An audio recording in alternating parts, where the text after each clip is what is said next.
To make a piece of HTML interactive, you need to create a controller class and link an element to the controller with the data controller attribute. You can use the data action attribute, for example, to handle click events, specifying the name of the controller and the method. Stimulus will call the method on every click. To add state, you can add a property to the controller. To display it, first you need a reference to a DOM element. Stimulus calls those references targets.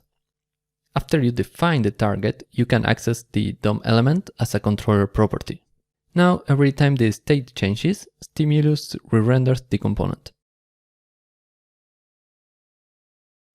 To have two of these buttons, you can duplicate the HTML and reuse the controller.